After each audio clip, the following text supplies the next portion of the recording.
is absent. She did do her ethics training online and has already submitted her certificate. And Council Member Robbins will complete his ethics training when he returns from vacation. Good morning, Mr. Bass. Okay, thank you. So this is the opportunity for the public to make comments. The public's opportunity to speak on any topic not listed on the agenda, and we will also at this time be taking comments on the agenda, our single item, which is the ethics training item. Is there anyone, let's see, comments shall be limited to 4 minutes for the non-agenda items and 3 minutes for the agenda item today. In accordance with the Brown Act, the City Council cannot deliberate or vote on any matter raised under public communications, but may briefly respond to statements made or questions posed. When you come to the podium, is there any public comment actually on either the non-agenda or the agenda item? Seeing none, we'll go to Zoom. Yeah, we'll go ahead and open up our Zoom platform for anyone who would like to provide any non-agendized public comment or public comment on item number 1 on today's agenda. There are no hands raised at this time, but I will note for the record that we did receive, and I did distribute to the commissioners and council, public comments from at Tata Lane, at Tudanova, and Briggs. We also did receive an additional 50 public comments last night, which I will distribute to the commissioners and council after the meeting. Thank you. Okay, and with that, we'll move on to regular new business, which is our AB 1234 ethics training. Ms. Stroud. Good morning, Mayor and council members and planning commissioners and other members of boards and commissions in the audience. Thank you all for being here today. Let me make sure that this is going to work for me before I get rolling here. It's turned on, thank you. Okay, so here today we are here to talk about ethics. We're also going to check a box for your legally required training that you have to do every 2 years under Assembly Bill 1234. So every 2 years, the City Council and Planning Commission have this training, and although you can do it online, I do think it's helpful to have this conversation together, kind of building the culture of ethics at the City of South Lake Tahoe, and also getting to hear each other's questions. In fact, the most important part of this training today might be the questions that you ask and the conversation that we have. And please don't make us talk for 2 hours straight without asking questions. So you don't have to wait for a break. You can just interrupt, ask questions when you have them, when they pop up. And then we'll pause at the end of every section also to take questions. So just to set the table, general principles of ethics. The laws that we have in California are the floor for ethics. They're not the ceiling, so they're kind of the bare minimum required, and they're intended to build and maintain the public trust. They also are intended to make sure that our decisions are fair and that they're in the best interest of the city and its residents, and they're made in a public setting where people have the opportunity to participate in the decision-making process. So although this is legally required for the council and planning commission, who are either paid if you're council a little bit, or get reimbursed for your travel or expenses if you're on the planning commission, it is great to have other members of boards and commissions here too, even though it's not legally required to have that training, just so everybody can understand the rules that we're operating under. So again, want this to be a dialogue, so feel free to jump in. On the agenda today, we have 4 sections, and Assistant City Attorney Dan Bardzell and I will be taking turns. So I've got Section 1, we're going to cover personal financial gain by public servants, so that's conflicts of interest, basically. Then Dan's going to cover laws relating to claiming the perks of office. I will then cover the government transparency laws, which are things like the Brown Act and Public Records Act. And Dan will cover laws relating to fair processes, so think due process. So our goals for today, check the box to satisfy your requirement, but also encourage you to be able to issue spot. So when you're scanning an agenda and seeing what's coming up before you, you may not be able to tell whether you definitely have a conflict or not, but you might be able to spot an issue and just know that you should ask a question to either Dan or myself. and also to encourage you to think beyond legal restrictions, kind of the reason we have all these requirements, and just to, to think about what's in the city's best interest when you're acting up here on the dais. So jumping into section 1 and hitting the ground running with a fun one, bribery. So bribery, of course, is a crime under Penal Code Section 86. It's a felony punishable by 2 to 4 years in prison. Restitution has to be paid where a bribe was actually received. And also, it results in forfeiture of public office and a permanent disqualification from holding any public office in California. So the elements of the crime are stated up here. Basically, a government official, which would be any of you, elected, appointed, or employed, requests, takes, or agrees to take a bribe and represents that the bribe would unlawfully influence your vote, decision, or opinion, whether that's express or implied. There has to be corrupt intent to have an element of that crime. And a bribe could be anything of value or advantage, present or prospective. So that's pretty broadly defined.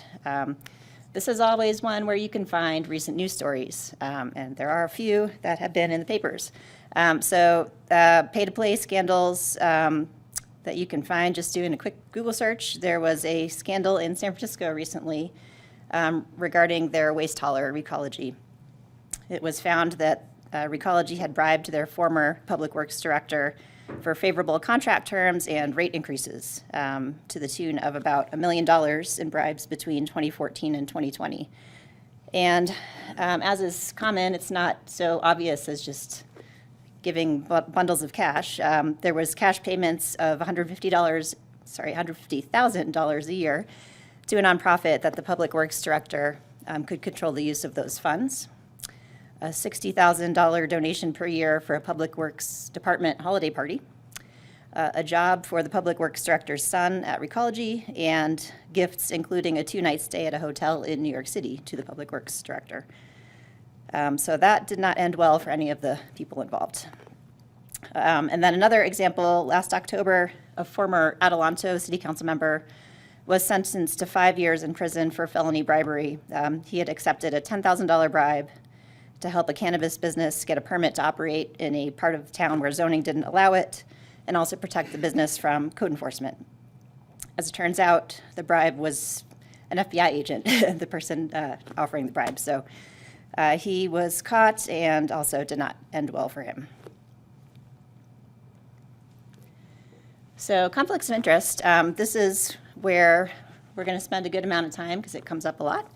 The basic rule under the Political Reform Act is that public officials have a disqualifying conflict of interest where there's 4 factors met, where you have a reasonably foreseeable and material financial effect on economic interest that the official has that is different from the public generally, and that you are participating in making, or influencing a governmental decision. So the 4-part test sounds kind of simple at face value, but each of these factors we're going to unpack a little bit.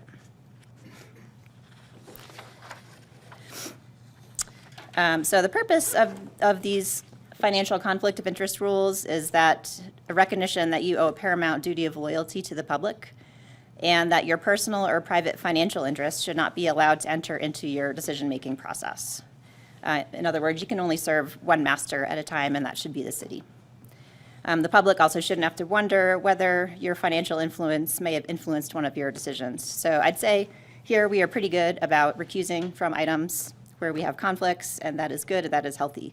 There's really no shame in having a conflict of interest. It's a small town. You're all engaged in the community. You're small business owners. You own property. So it's going to happen, and it's just a matter of how you handle it. So it's important because these rules are more complex than they may seem at face value. In addition to that statute with the 4 factors there's regulations that go into a lot of detail, so it's complex. Recognizing your own potential conflicts is essential because we may not know all of the interests that you have.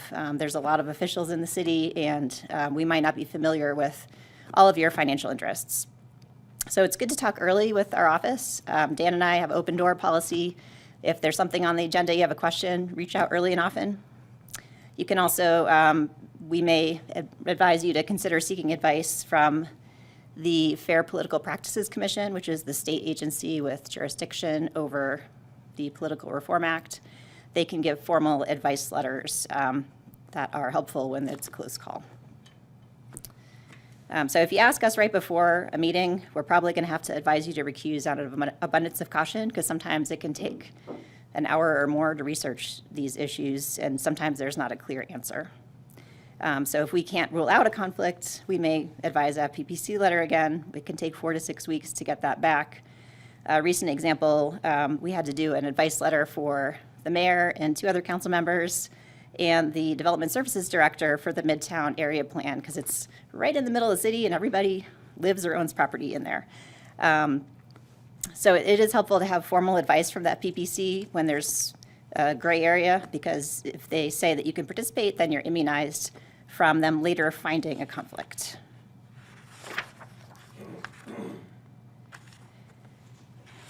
Okay, so again, looking at these 4 factors here. Step 1 is the financial effect on your economic interest reasonably foreseeable?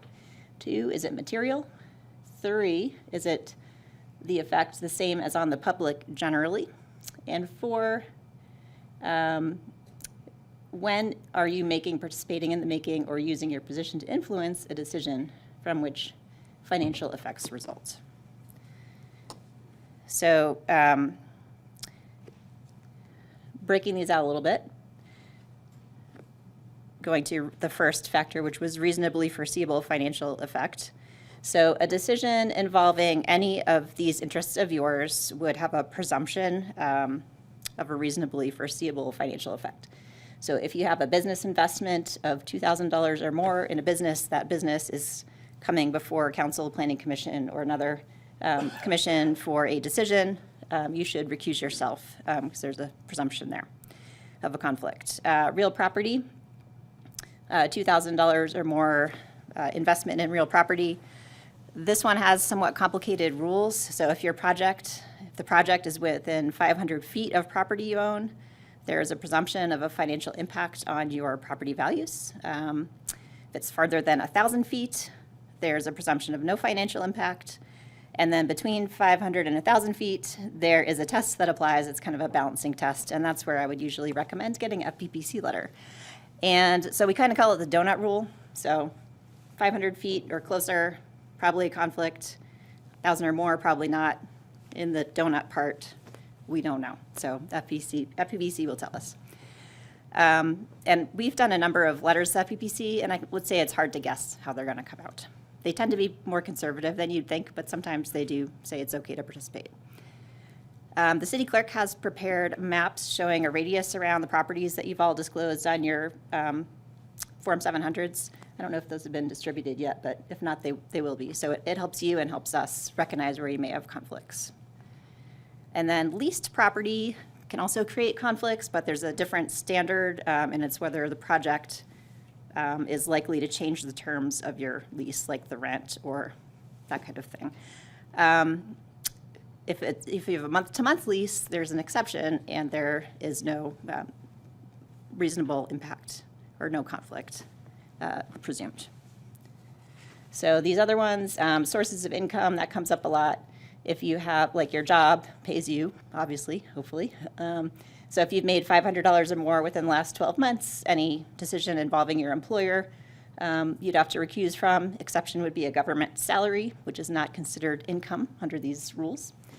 And sources of gifts, if you have anyone who has given a gift worth $590 or more within the last year, that would create a conflict for you.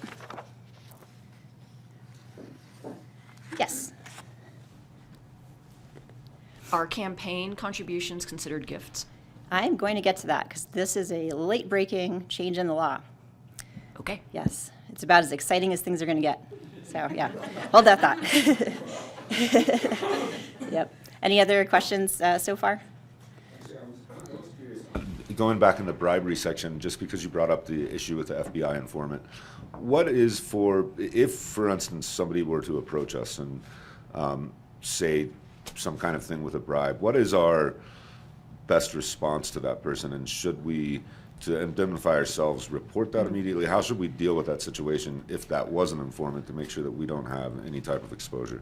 Yeah, no, that's a good question. I would say, report it to the police department, and don't give any indication that you would be accepting any bribe.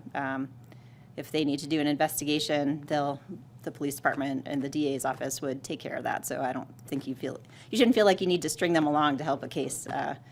I would just report it right away. Yeah. Okay, the next factor or element we're looking at would be the materiality standards. So just because there's a reasonably foreseeable financial effect doesn't mean that it is material enough to require recusal. So there's different standards for materiality for different types of economic interests, and it's a little too much detail to get into today.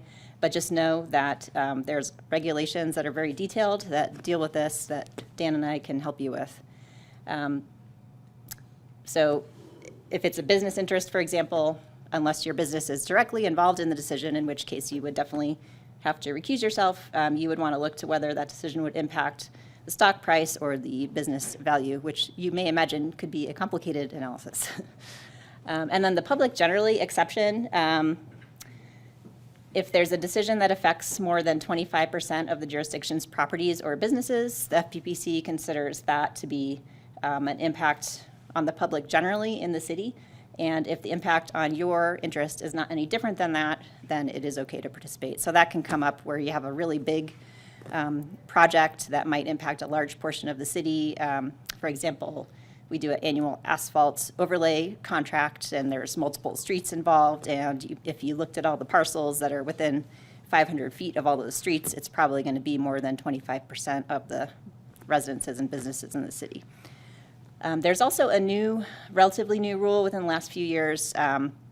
If it is only your personal residence that is the financial interest that you're looking at, if the decision affects more than 15% of the residences in the city, and it's your personal residence, then you would still be okay to participate, as long as impact on your residence is not different in nature than the other 15% of the people. There is a good resource. FPPC has a guide called Recognizing Conflicts of Interest that was in the council orientation packets, and I think the Planning Commission got that too. If you didn't and you want it, just let me know and I can email it to you. Okay. So what to do? So when you have a conflict, this can trip people up a little bit sometimes, but we can help you. Sometimes I write a little script for council members just to help them out when they need to recuse themselves. So when you do have a disqualifying interest, you have to publicly identify the interest in sufficient detail. So usually this happens when the item is called up. The mayor or the chair calls the item. You would say, excuse me, I have a recusal I need to make. So I have a conflict of interest in this item because I own property within 500 feet. So I am going to recuse myself. So then you have to actually leave the room. I think the FPPC feels like you might make facial expressions or, body language that, gives away or influences how people are going to vote. And then unless the matter's on the consent agenda, then you don't have to leave the room. You just announce your conflict, and then you can vote on the consent agenda like any other item. There are probably the best practice for participating remotely would be to turn off your camera and microphone after announcing your recusal. This is kind of new because before COVID, there wasn't really a lot of remote participation, but that seems to be the best practice and the agreement among city attorneys now. And the exception to not being able to participate at all in decisions where you have a conflict is if you have a personal interest in an item, like it's about your own property. You can't participate from the dais, but you could stand up here and make a public comment about it, and that's really to balance your First Amendment rights with the conflict rules.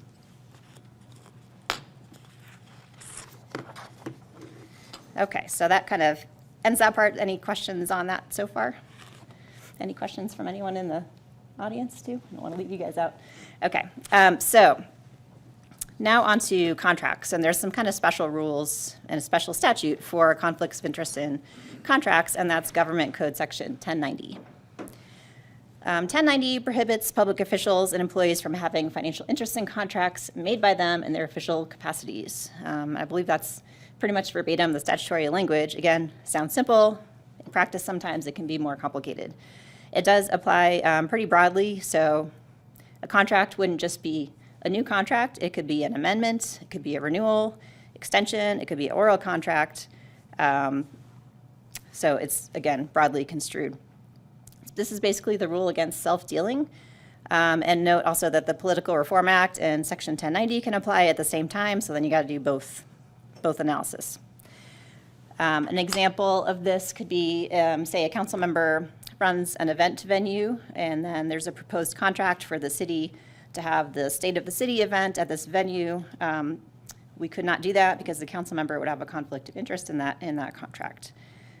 So this rule applies whether there was a request for proposals or competitive process in awarding the contract, and regardless of whether the official's business would provide a discount or the best value to the city. So it's just kind of a blanket no. Question? Yes. So there's no process for recusal there? Could the remainder of the council make a decision like that? No. So unless there's an exception that applies, and I'll get into some of those, if there's a 1090 conflict, then the city cannot enter into the contract. And the reason for that is there's a presumption that the city council is participating in making in all the decisions of the city, even if they're not directly involved. So, good question. So, and this is actually the next slide. So, yeah, city council is deemed to make all city contracts. So recusal doesn't cure this type of conflict. There's a narrow exception called the rule of necessity, which I don't think I've had to use since we've been here, but that would ensure that you have essential governmental functions that can be performed if there's a council member that has a conflict. So a recent example, and this is from the city of Kerman, it was an FPPC advice letter from 2021. The city is entering into MOU negotiations with its employee bargaining units. There's a council member who happens to be engaged to be married to a police officer who's the vice president of the police union. So the council member then has a financial interest in that MOU because it could impact their future spouse's income. But the city was found to be able to enter into the contract under the rule of necessity because, but also the council member would have to recuse themselves. So this kind of thing is a little tricky, and when it comes up, we would definitely want to get advice from the FPBC before proceeding.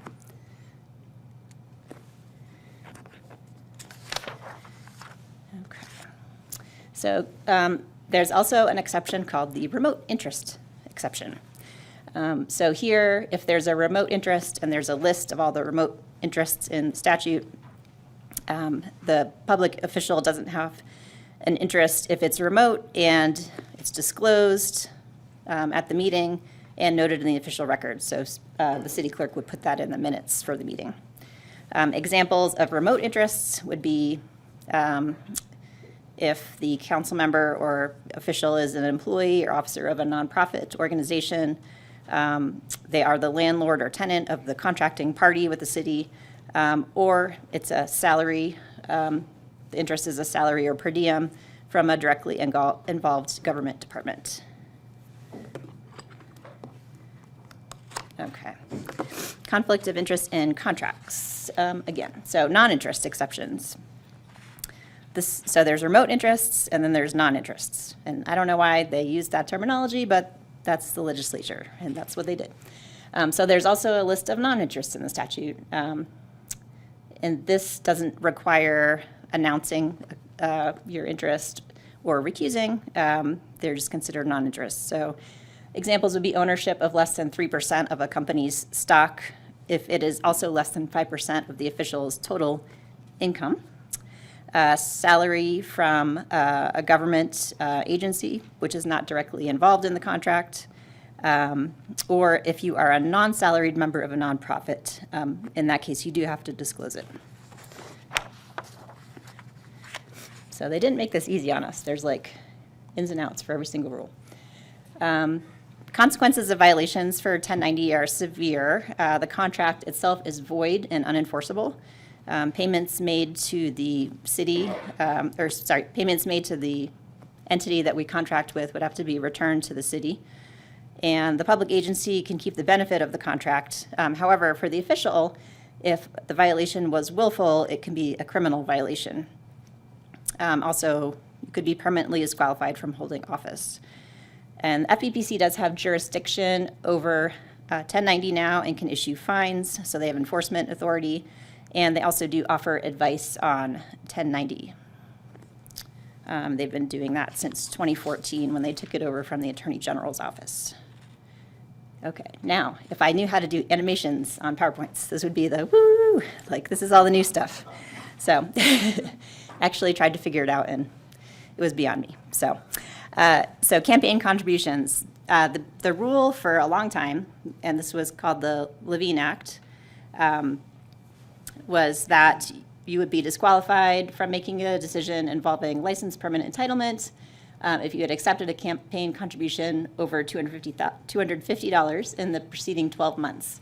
But there was an exception that applied to officials who are directly elected, which would be like city council.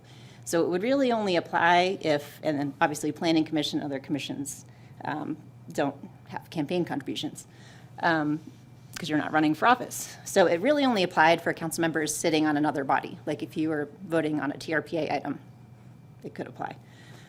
However, the recent changes that have come into effect now as of January 1st of this year got rid of that exception. So now this does apply to council members. So the twist is that there was a lot of confusion at the end of last year as to whether this would apply retroactively, specifically to the campaign contributions for November 2022. The FPPC gave an opinion called the Kendrick opinion that said, no, it's not retroactive. The FPPC is also working on amendments to their regulations on this issue and are going to be looking at adopting them at their April meeting. Meantime, in late February, so a couple weeks ago, there was a lawsuit filed to challenge these changes. It was brought by some business groups, including the Restaurant Association and the Building Industry Association. And their argument is that these amendments were unconstitutional. They violate the First Amendment, freedom of speech and association. Campaign contributions have been recognized as having First Amendment rights attached to them for a long time by the U.S. Supreme Court and California Supreme Court. And their other argument is that the Political Reform Act was adopted by voter initiative back in the 70s and can't be amended by the legislature if it's inconsistent with what the voters initially approved. And they have several arguments about how these changes are not consistent with the carve-out for campaign contributions. So anyway, more to come on this. For now, there's a lot of uncertainty, so I'll be keeping an eye on those FEPC regulations in this lawsuit to see how we should proceed. But for now, the advice is that campaign contributions from 2022 to council members don't cause a conflict. If that changes, I will let you know right away. There's also a pending question to the Attorney General from a state senator, Stephen Glazer, about asking the same question that the FPPC already answered, which is whether this is retroactive. So I think city attorneys around the state are trying to figure out why they're asking that question to the AG, but that's another thing that I'm keeping an eye on. Okay. Any questions on that? All right. Conflicts of interest when leaving office. So this is known as kind of the cooling off period. There's a prohibition against lobbying your former agency for 1 year after leaving, and it applies to elected officials, city managers, and for other types of agencies, county executives and general managers. And it applies only if, by doing the lobbying, you are compensated and representing another person. So for decisions involving prospective employers, you would be prohibited from being involved in any decisions directly related to a prospective employer, which is someone that you are actively trying to get a job with. Question. Yes. Planning Commission didn't seem listed on that list. Can Correct. we lobby the Planning Commission after leaving? You are not subject to that cooling off period as a planning commissioner. Correct.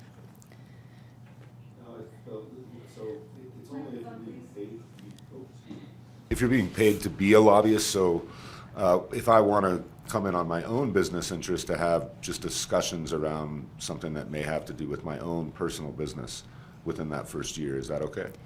Yeah, that would probably fall under the, well, it would definitely fall under the exception where you could speak from the podium here at a formal meeting, and also probably this wouldn't apply to it either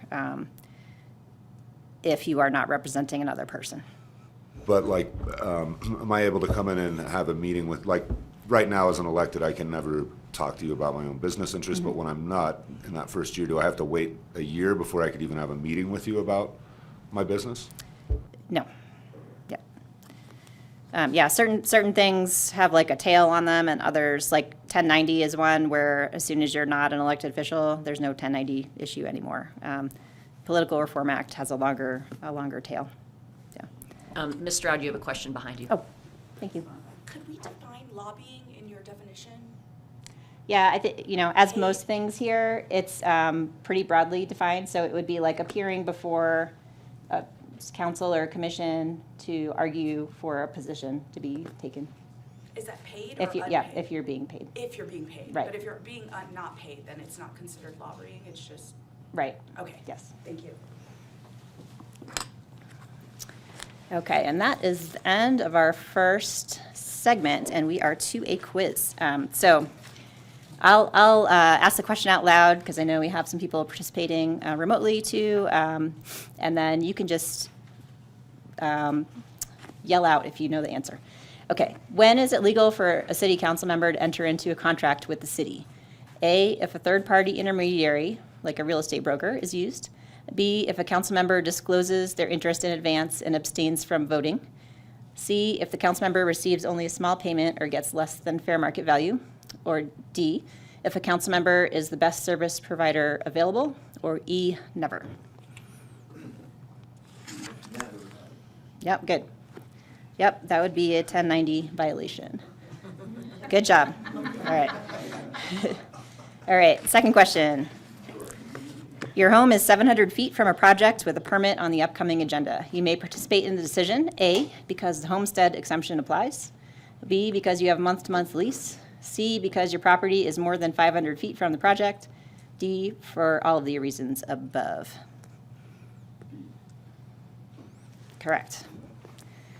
It is actually B. So there's no homestead exemption for property interests for the Political Reform Act purposes. On your Form 700, if you read the directions carefully, you don't have to disclose your home address on there necessarily, but that doesn't mean it doesn't create a financial conflict for you. So that can be confusing to people sometimes. The month-to-month lease is an exception. So for whatever reason, the legislature does not consider that to be a financial interest that creates conflict. And then again, for the property, the magic number is between 500 and 1,000, then we don't know for sure whether there's a conflict, and we need to ask the FEPC for advice probably, or just out of an abundance of caution, recuse yourself. Okay, and so that sums up that before we move on to section 2. Any other questions about conflicts or government code 1090 or bribery? Okay, thank you.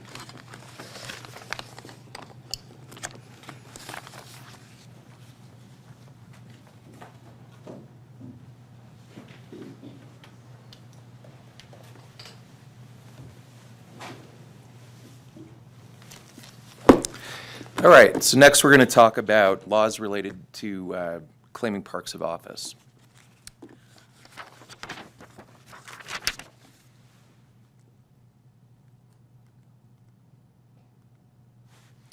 So first type of issue I want to talk about would be gifts. So the basic rule is that public officials and employees are prohibited from accepting gifts from a single source during a calendar year in excess of $590. So this amount changes every 2 years based on inflation. So this is the new amount as of January of '23. So that'll be in effect for 2 years from January. So gifts are valued on their fair market value on the day the gift is received. So be sure to keep that in mind. Also, there is a city policy, resolution, it's from 1992, and city officials and employees shall not accept gifts or favors which might reasonably be interpreted as influencing their decision-making, or as a reward for performance of official duties. So the general rule here would be whatever is most restrictive is what you have to abide by. So keep that in mind as well.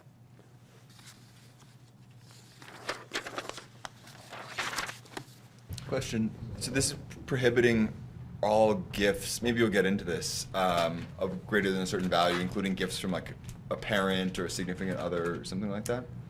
We'll get into some of the exceptions. So Okay. there, as you'll see in a moment, there are some carve-outs for personal relationships, but we'll go into that. So what is a gift?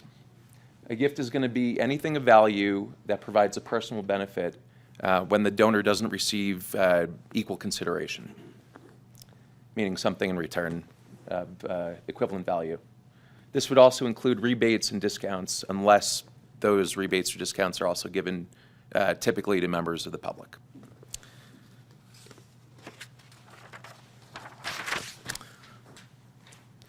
So when is a gift received? So a couple ways this could come up.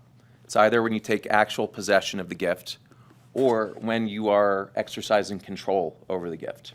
So this could be if you receive a gift and you direct it to a third party, even if you don't have the gift, you've still received it if you're deciding how to deal with the gift. There are some ways to avoid having received a gift and having that be something that you have to disclose. So you can give it back to the person that attempted to give it to you, or you can donate it to charity. However, if you do decide to donate it to charity, keep in mind that you can't take a tax exemption for that donation. And also, you shouldn't be donating it to a nonprofit that is doing business with the city. That can create a conflict as well, or violate the gift rule, so be careful with that. So the city has a ticket distribution policy to avoid having to report tickets provided for community events. So city clerk distributes tickets donated to the city per city policy and reports that to the FPPC. So that's one measure we have in place to handle some of the gift issues that come up with that.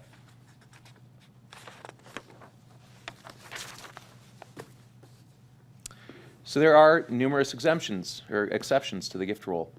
So here's a list of them. We're not going to go through all of them, but we'll talk a little bit about some of them. So as Nick raised, gifts from certain family members do not constitute gifts.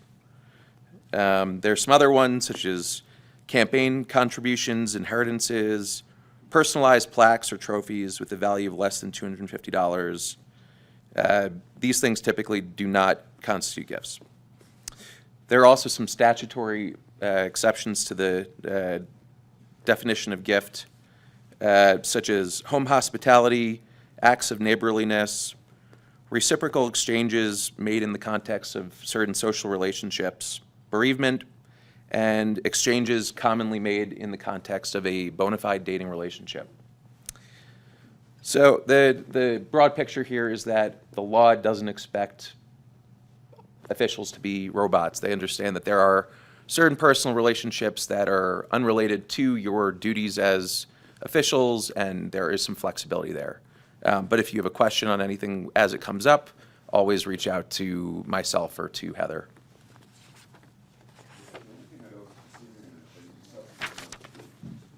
In personal business, for instance, business relations and vendors or people that may, in our line of business, be able to, provide us tickets and things that are not related to the city business whatsoever. Is there an exception there, or do I need to actually report all of my personal business?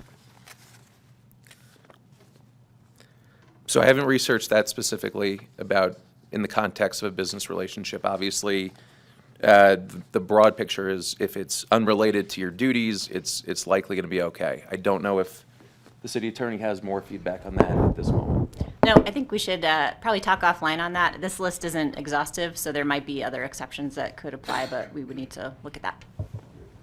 Awesome.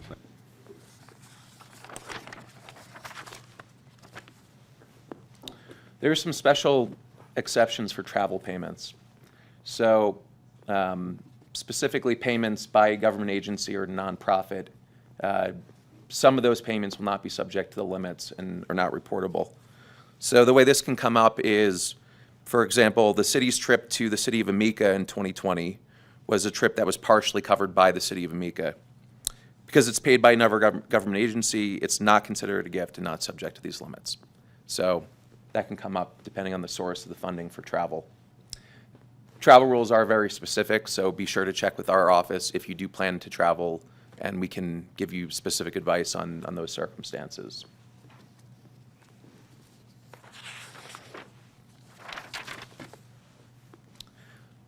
Another perk that is prohibited is honoraria.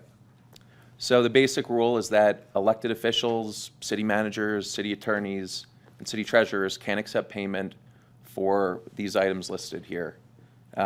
Giving speeches, publishing articles, or attending a public or private conference, convention, meeting, social event, meal, or similar gathering. Generally what it means is that it's a payment for an oral presentation, article, or attendance at a conference. So we can't do that. There are some exceptions. So this ban won't include services provided in connection with a bona fide business, an honorarium that's returned, one that's donated to the agency general fund, or made directly to a bona fide nonprofit. Question, what does bona fide business mean? It means if you're teaching connection with, you're a teacher and you're giving a lecture or you're speaking at a convention in connection with a job, that would constitute that.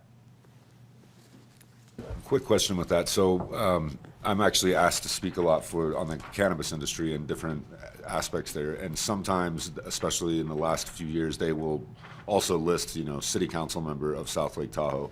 Is there an issue if they publish it that way? Do I need to always ask for them to never list my public official position and just keep me as, president of Tahoe Wellness kind of thing? Well, it seems to me that it's still connected with the bona fide business. That's your business.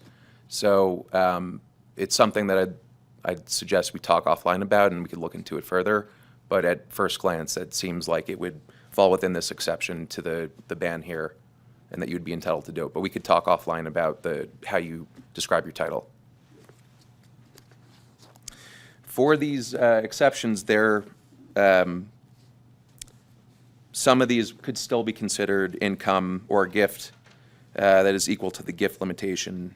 For example, if you're speaking at a conference and it's in connection with the bona fide business, but you get free admission where the speech is being given, that could still be subject to the gift limits. So be aware of that.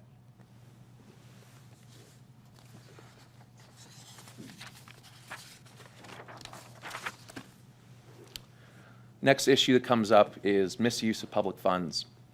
So the basic rule is that as public officials, you should not be using public resources for private gain, whether it's for financial or political gain. So governments cannot expend resources to promote a partisan position in an election, but you can educate about a ballot measure. That's why for certain measures we can distribute informational materials that can describe certain ballot measures that have come up. That's why that's allowed. But we can't advocate for a position, so it should just be informational. It shouldn't be saying we recommend X.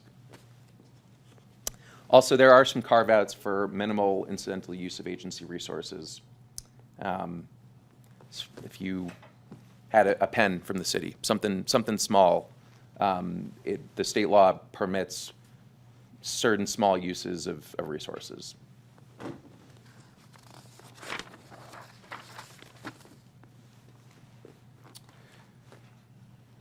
There's also a prohibition on making a gift of public funds. So public agencies can't do that. However, an expenditure is not a gift if it serves a public purpose, even if it benefits a private party. So, for example, if the fire department donated PPE to a neighboring agency, that would be a public purpose, and that would be permitted here. This also has come up recently with the loans that were given during COVID to local businesses that were later converted to grants. So that had a public purpose, and that's why that's permitted despite this prohibition generally. And the legislative body's determination of a public purpose is given great deference. So that's why, with that COVID loan example, that's why that was allowed.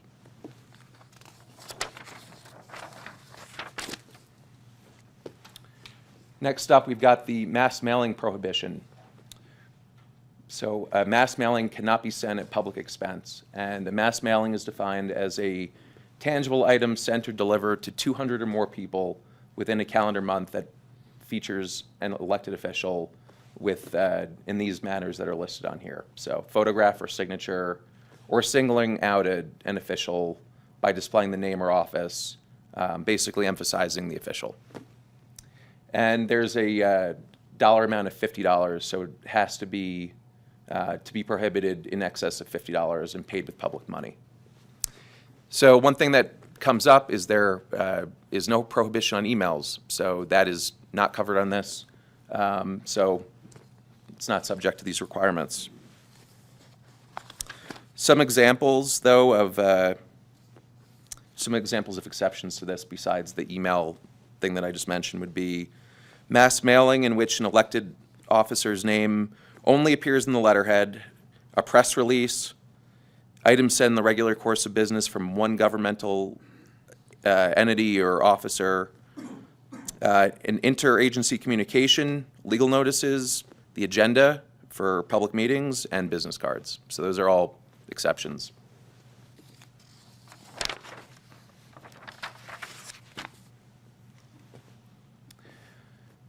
Be particularly mindful of this issue of acceptance of free or discounted travel.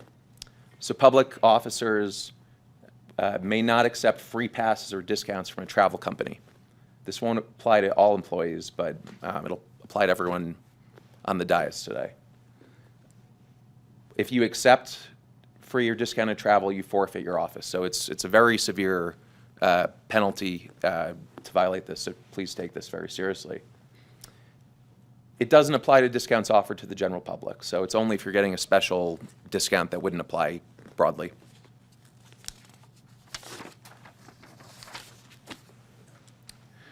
Can I ask a question? Sure. And I imagine that transportation, because we're already to the quiz. I imagine that the transportation company that is broadly construed to, like so the example that I'm thinking of is SSTMA comes to us, oh, that's a complicated one, and says, I want you all to ride, so here's free tickets for you. Oh, no, it's free. Portion of it's SSTMA free is for everyone, yeah. Yeah, exactly. If it's free for everyone, then we're good. Everyone should take Lakelink, it's free. Yeah, exactly. But yeah, the point is, if it's something that the general public is not entitled to or offered, then you should not be accepting it. I literally can't even think of an example. That's why I was like, oh my gosh, this one's going to be a weird one. Some of these seem very antiquated. Like the email is fine, but the mass mailing is not fine. And this one, when I read travel companies, I definitely think of like a travel agent calling you up and being like, here's a free cruise for you, which doesn't happen. Mm-hmm. Yeah, it's the definition of transportation company for this purpose. I don't have that information in front of me, but I would suggest that we read it broadly, and especially given the severity of a violation. If anything comes up that you're even on the fence about, just refer to our office and we'll give you advice before you accept any travel discounts. Thank you. Is this just to transit, or does it apply to parking and anything associated to transportation? Well, Again, I don't have the definition of transportation company in front of me, but given the severity of it, a discount related to parking potentially could be included. So if that issue does come up, come see us.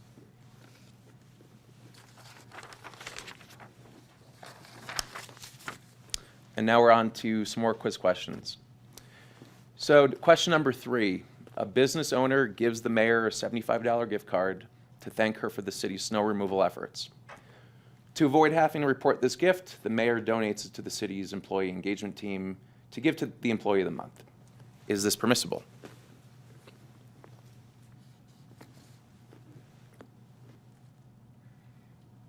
That's what I was gonna. But also, I thought it was the city's general fund would be appropriate, but that's also not the general fund.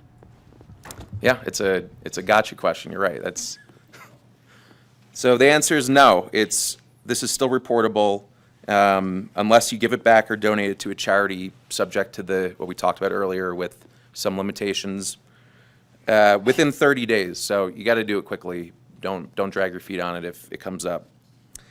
Also, this arguably violates the city's gift policy because it's a gift for performance of official duties. So this wouldn't be permissible.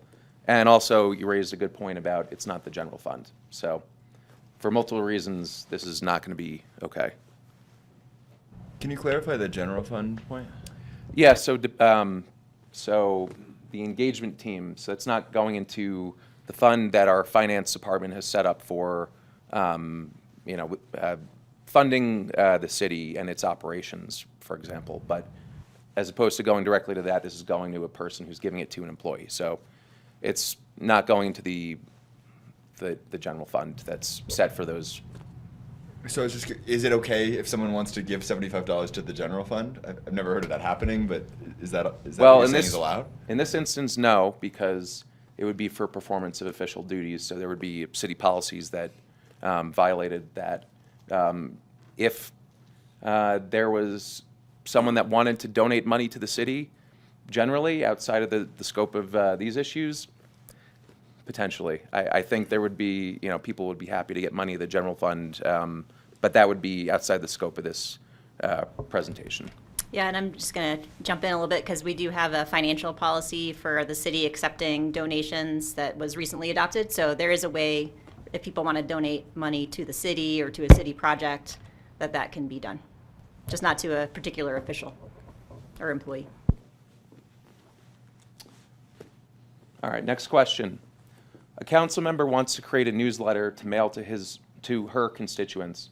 She asked the city manager if city staff can help put it together and wants to include photos from a recent council meeting. First question is this proper?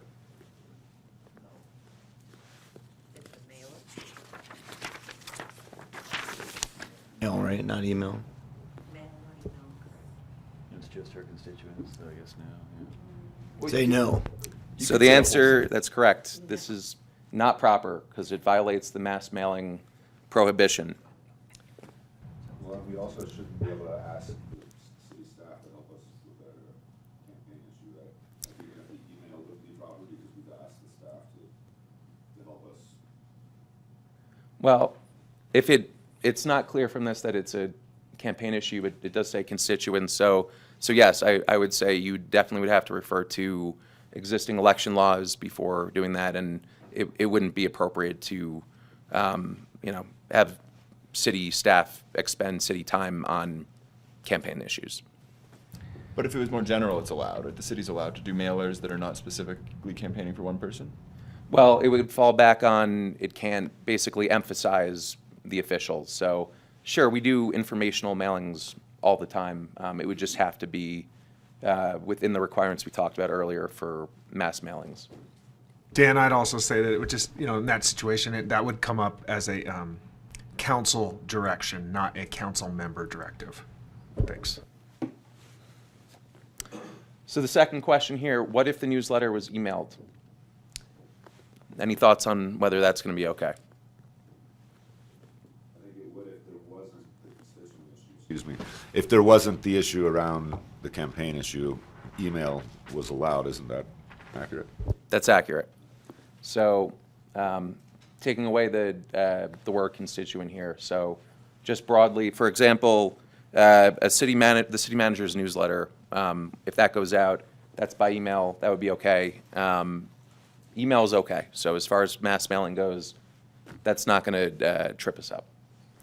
But I'm trying to understand that distinction. Could the city manager's newsletter not go out by mail to the general public? Well, if it's an official who's sending something out and it's more than $50, going out to more than 200 people, then that's not going to be allowed. I see. I thought it had to be like highlighting an individual, whereas the city manager's newsletter seems like it's just like what's going on in the city, and it's great. It would come down to the format of the newsletter, how it's structured, does it have photos? So it would be a case-by-case thing, I guess, if it was a hard copy. However, because it's email, it's going to avoid this. And this again, this I think is one of those that's probably a little antiquated, because I'm not sure anyone is still doing a lot of mailed, newsletters anymore.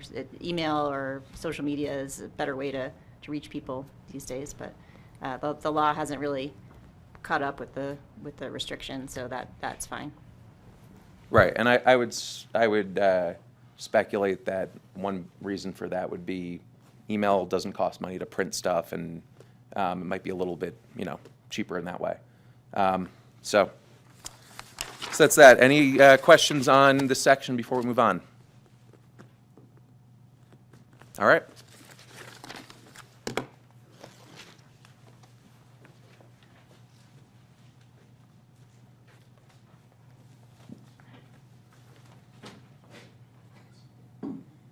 So we're about halfway done and right on time. I don't know if anyone would like a short break, or should I just keep going through?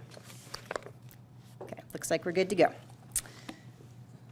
All right. Oops. Government transparency laws. So we're going to cover in this your Form 700 requirements under the Political Reform Act, the Brown Act, which is the state's open meeting law or sunshine law, and the Public Records Act. So this is a pretty meaty section, and again, please jump in with questions. Sometimes my worst nightmare is to stand up here and talk for a long time, so I really appreciate when you ask questions. Okay, so transparency laws. These are intended to make sure that the people have the right to access their local government officials and participate in decisions. The Brown Act, Open Meetings Law, has broad applicability, and it covers all local agencies, and is broadly defined. This is kind of a theme in this whole thing. Everything is broadly defined, broadly construed, except the exceptions, which are also always narrowly construed. So public meetings are very broadly defined, and also legislative bodies are broadly defined, to which the Brown Act applies. And there's also broad public notice and participation requirements. So your economic interest disclosure, many of you may have just gone through this, and mine is due very soon too. So under the Political Reform Act, certain officials and employees have to file a Form 700 that is consistent with our city's Conflict of Interest Code, which lays out all the employees that have to file them. And council, city manager, city attorney, city treasurer are all automatic filers, and the planning commission as well. And I believe all the boards and commissions now also we require to file under our local Conflict of Interest Code. So it has to be filed upon taking office within a pretty short amount of time, upon leaving office, and on an annual basis in between. And the annual ones are due, well, for the automatic filers that have to file directly with FPPC, I believe it's April 1st. It does require disclosure of your personal financial interests, and it's a public document that is subject to Public Records Act requests, and the FPPC also posts all of the ones filed with them on their website.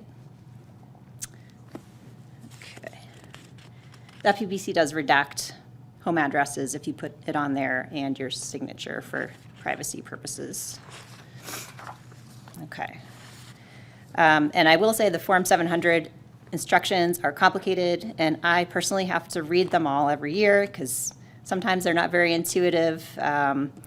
So if you get stuck and have questions, you can ask me, but sometimes you'll need to ask FPPC for advice because it can be a little confusing, but the instructions are helpful to a point. So if you're stuck, that's the first place to go. Okay, behested payments. So this is where there's a payment to a charity or a government over $5,000 in the same calendar year from a source that is requested, or the government official is involved in the person making that donation to a particular charity. So these have to be reported to the FEPC within 30 days by the official behesting the payment. And it, again, is triggered when the official is coordinating or requesting the donations. And this came up for the first time here that I'm aware of last year with the Ski Run Park. Former Mayor Middlebrook was very involved and still is involved in the fundraising for that project. And so he was involved in soliciting a lot of large donations to that project and did have to report those behested payments to the FPPC. So the purpose in this is transparency and also avoiding corruption. Think back to that Recology example from San Francisco, where as part of a bribery, the official was directing a payment to a charity that they could then control. So just extra transparency here. Question? Yeah. For officers of a charity that do fundraising work, how does that work? That is one we should probably talk about offline, because I could imagine it getting a little complex. Yeah, you might need to, if it's you might need to report that, but I would have to look at the rules in this particular situation to be sure. Okay, next up is the Brown Act, everybody's favorite. This League of California Cities resource here with the picture of the cover is really great. I have it saved in my computer, and it's my first go-to when there's questions, because it really summarizes everything nicely. You can Google it, Open in Public 5. It's Open in Public 5 because it's updated every few years, and I think this last update was from 2016 or so. So the Brown Act, again, is our open meeting requirements, and the elements are that all meetings of legislative bodies shall be open and public, and all of these are statutory terms that are defined and broadly construed. So a meeting sounds very formal, the way it's defined here. A congregation of majority of members at the same time and place to hear, discuss, or deliberate on an item of business within your subject matter jurisdiction. So, of course, this is a meeting. We're all here today to talk about our ethics and ethics training. However, even things that are informal could be considered a meeting if a quorum, which would be for most of our 5-member bodies, 3 or more people meet for lunch and they start talking about a city issue, all of a sudden you have a meeting under the Brown Act. There are some exceptions to this. They're listed here.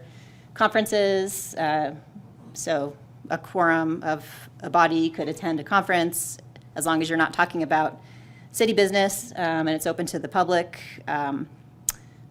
That would be an exemption from a Brown Act meeting, so we wouldn't have to notice that and have all the Brown Act rules attached to it.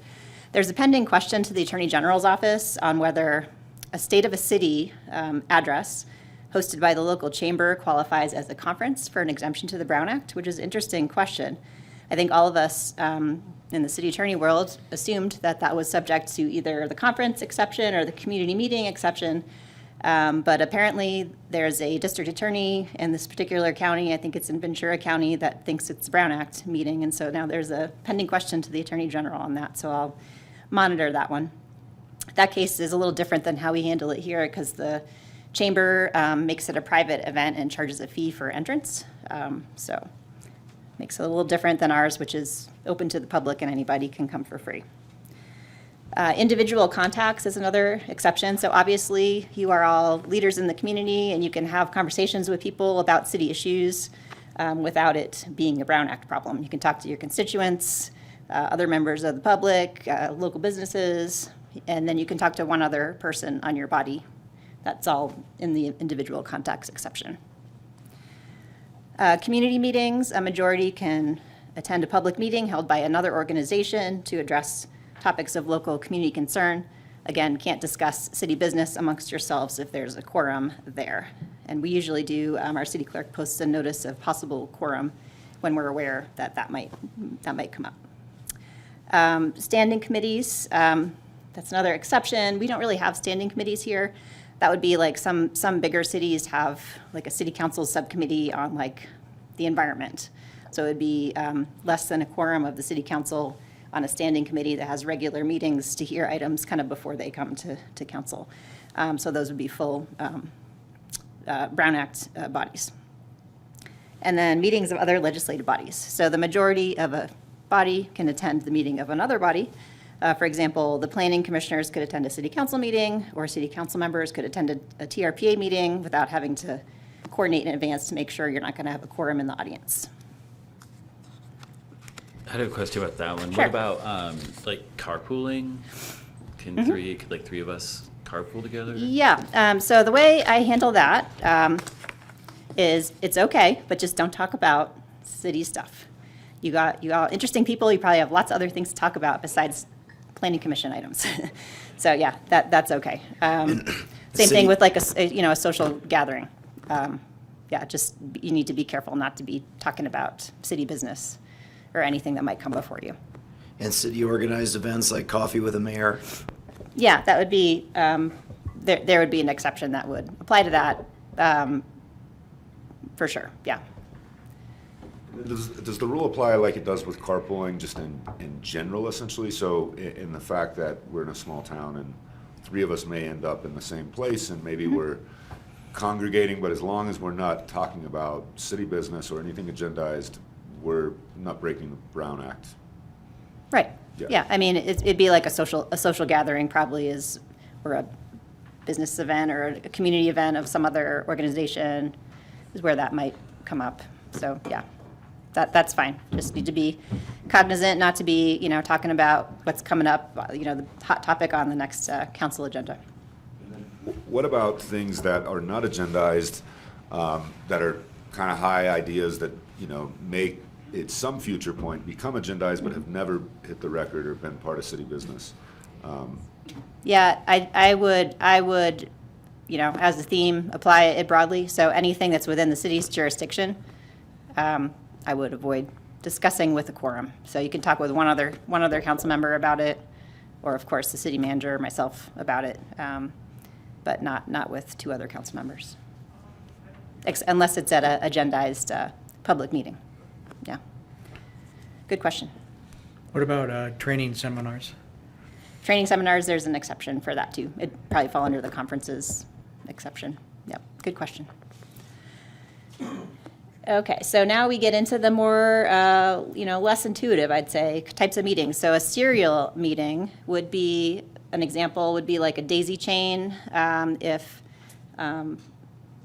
Commissioner Spiel talks to Gavin, and then Gavin talks to Natalia about positions on a particular issue, then all of a sudden we have a serial meeting, and that's a Brown Act violation. The other type that comes up is like a hub and spoke. So that would be, say, Councilmember Bass tells the city manager how he's going to vote on an item coming up on the agenda, and then the city manager shares that with two other council members, which he would never do. So then we have like, he would be the hub and the council members are the spoke, and we have a Brown Act problem. Can I ask real quick with Yeah. that? When it's a member of the public that's basically playing that role, and we aren't aware as a council member that they're necessarily playing that role, and they're not, bound to the Brown Act, how does that work? Yeah, that's a good question, because that's tricky. So my advice would be not to share with members of the public how you're going to vote on an item, because you don't know if they're going to share that with everybody, and you can't control that. So it's good, listen, take in the information, ask questions, as part of your decision-making process, but it gets a little risky when you're sharing public opinion or your opinion with them. Of course, sometimes you've already talked about it at council and they probably know what your opinion is, but in that case, the other council members also already know, so it's not really doing any harm. Yeah. Ms. Stroud in the audience. Oh, yes. So members of the public can hub and spoke all they want. Like, they don't have it's, They're not subject to the Brown Act, but Okay, so- you are. So you Okay. need to be careful. If someone starts to tell you how one of your other commissioners is going to vote on you're just something, like, just I'm sorry, I can't listen to that. Like, we need to be talking about that at the public meeting, so I gotta stop you right there.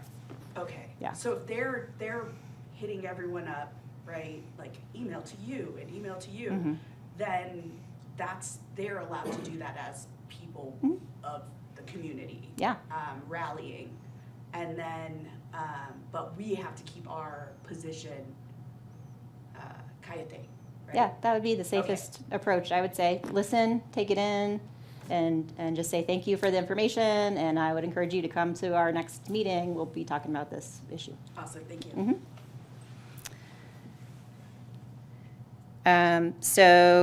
A note on agenda briefing. So the city manager and I do meet with all the council members on Mondays before the meeting on Tuesday. And we go over the items, try to answer any questions council members have. It's best for providing that information and answering questions. And we are always careful not to, if someone tells us what they're thinking, we don't share it with everybody. So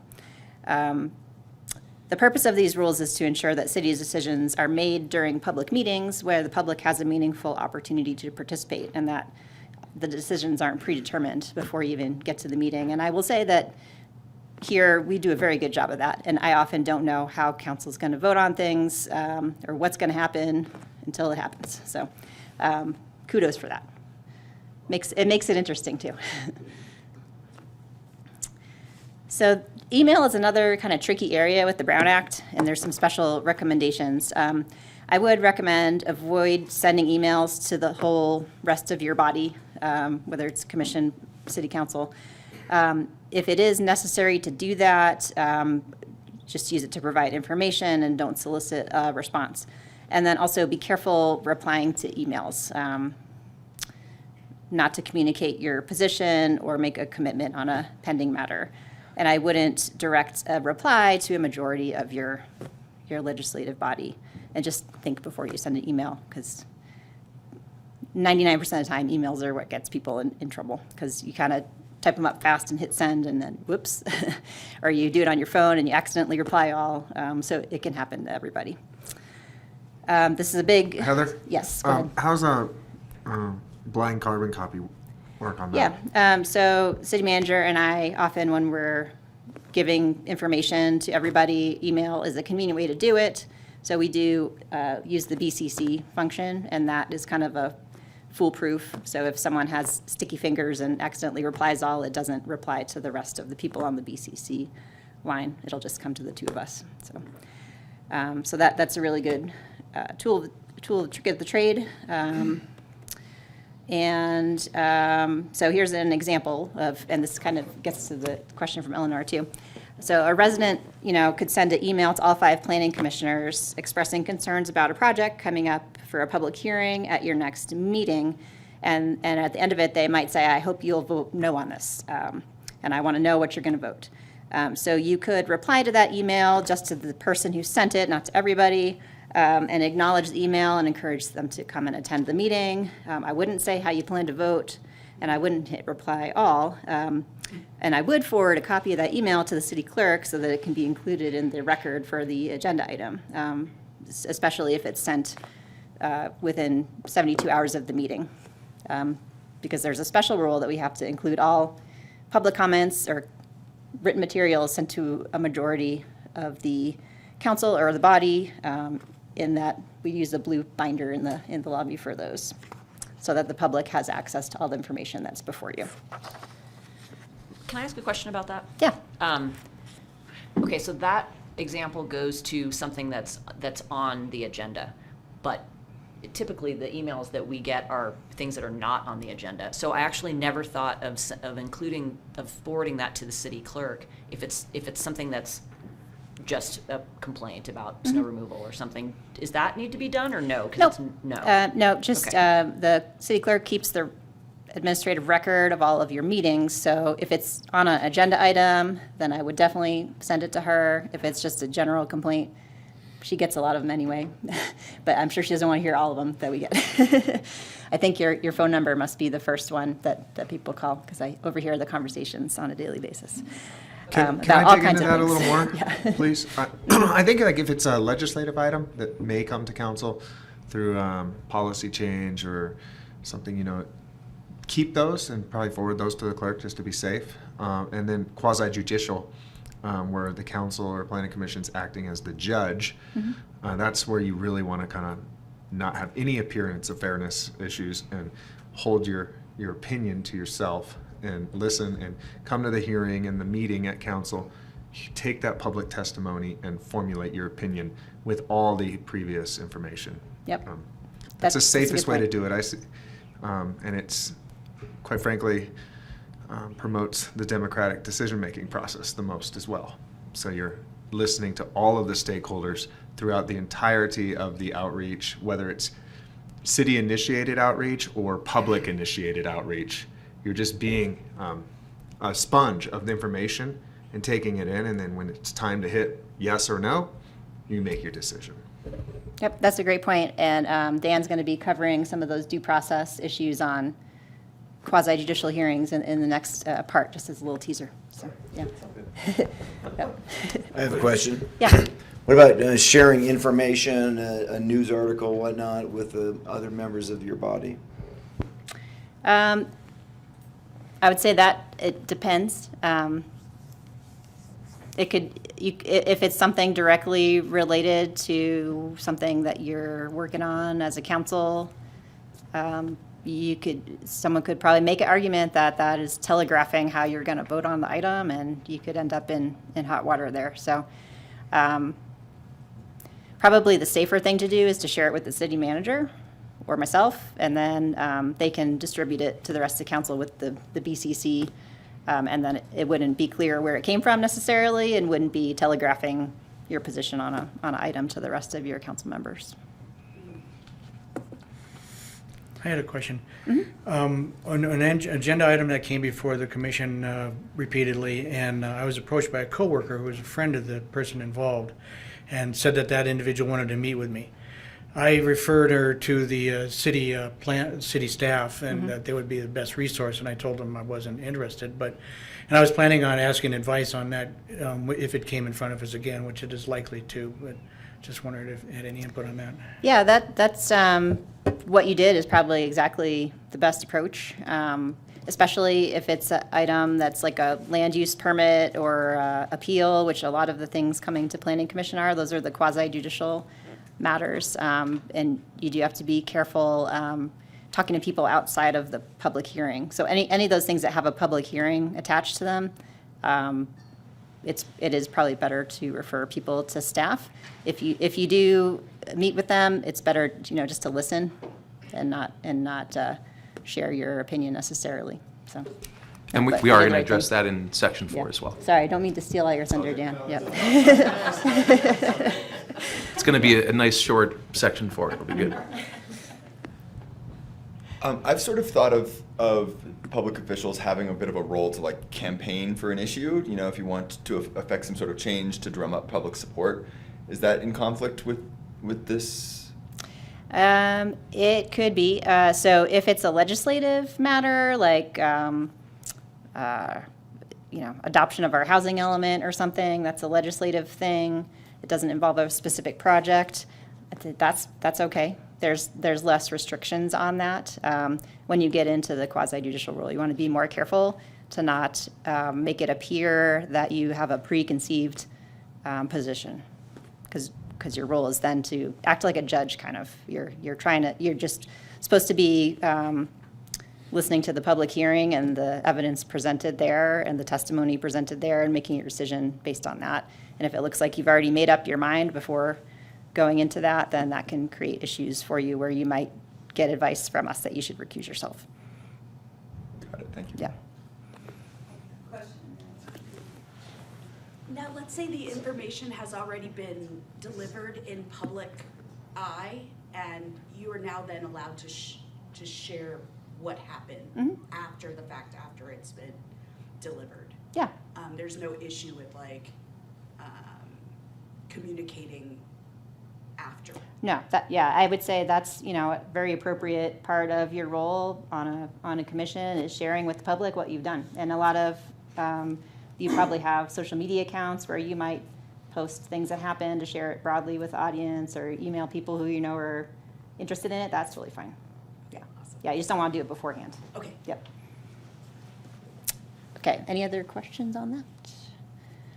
All right. Social media, and this is another one where I wish I had the animation to woo-woo, because there's a lot of, like, this is where the law is starting to catch up with the technology, but it's always one step behind.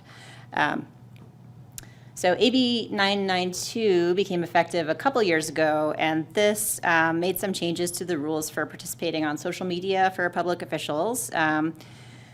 So normally, we went over the individual contacts rule, where you can have a conversation with one other of your colleagues on your legislative body about something. But on social media, that rule doesn't apply. So, if say Cody made a post on social media, another council member can't like that or post on the same thing or do an emoji or anything.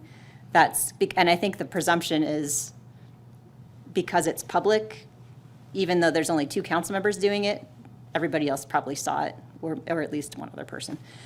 So with social media, you do have to be careful about not responding to comments or anything from your colleagues. It's okay to use social media to answer questions, provide information, and solicit information from members of the public, and that's totally appropriate use if, we don't have city sponsored Facebook pages for officials or anybody. We should have our City of South Lake Tahoe Facebook page. But often you might have your own social media accounts that you use to give information about city business. Sorry, Mr. Odd, what about, is there a crossover between the Planning Commission and the City Council with them, one member of City Council posting something and someone from the Planning Commission commenting on it? There's no... Well, this particular rule, AB 992, wouldn't apply because it's 2 different legislative bodies, but that could raise other issues. If there's an item that is coming before the Planning Commission that's going to eventually end up at council, you just want to be careful. Again, this is more of a due process or bias issue, really, than a Brown Act problem. But you wouldn't want it to appear that the City Council member is trying to influence or control how the Planning Commissioner is voting on an item, because the Planning Commission is supposed to be an independent body. And then with the kind of the account that you have set up, right? If I'm Cody Bass, but not in any way identifying as an elected official or a member of the City of South Lake Tahoe, at all, but in a different, I'm identifying in my business and more of a personal way. Do things like blocking commenters still apply to that type of an account? Yeah, this is an area where there's case law, new opinions coming out from the courts often, but currently the rule is if you're using your account to talk about city business at all, even if it's not like an official, council member account, if you're using it to talk about city business, city items that might come before you, then it does trigger some of the rules that would apply to a public forum under the First Amendment. So you just need to be careful. If you have a personal social media account and you don't use it for city business, sometimes people have 2 separate ones. They might have a personal one that might not even be open to everybody, in the public, and then they have a city one that they use for posting events about the city or information about the city. That might be the cleanest way to handle it. But if you're kind of mixing things together, the whole thing could become a public forum. Yeah. The city, oh, go ahead. Since I know you like interruptions. I do, I love it. So the block commenters, so that's just regardless if it was like hate speech or, someone posting under fake names, et cetera, then that still cannot be deleted or blocked if you have a city, an account where you're posting as a council person, for example. Yeah, you need to be very careful about deleting comments or blocking commenters. And this is one where there is a very recent Ninth Circuit Court of Appeal decision from 2022 that came out of the Poway Unified School District in San Diego County. The case is called Garnier versus O'Connor-Ratcliffe. And there are 2 school board candidates had social media sites for their candidacy. I think both Facebook and Twitter. And then after they both got elected, they used them to inform their constituents about matters coming before the school board and school news and things. invite people to come to meetings and get input on decisions that they would be making at their meetings. There were 2 parents that left frequent critical comments, also very repetitive. In the opinion, it said there was 42 nearly identical comments to a variety of posts, and also 226 identical replies on Twitter within 10 minutes on one of the accounts. So the school board members blocked those 2 parents.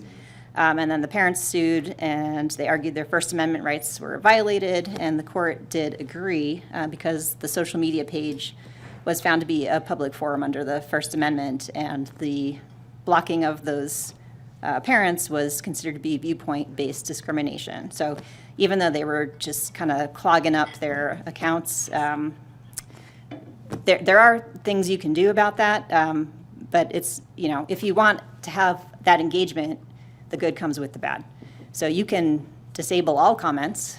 That's okay, because then you're not creating a public forum, but then it's maybe a less useful social media account if you're looking to get input from people. Ms. Stroud, we have a question on Zoom from Councilmember Wallace. Okay. Ms. Wallace?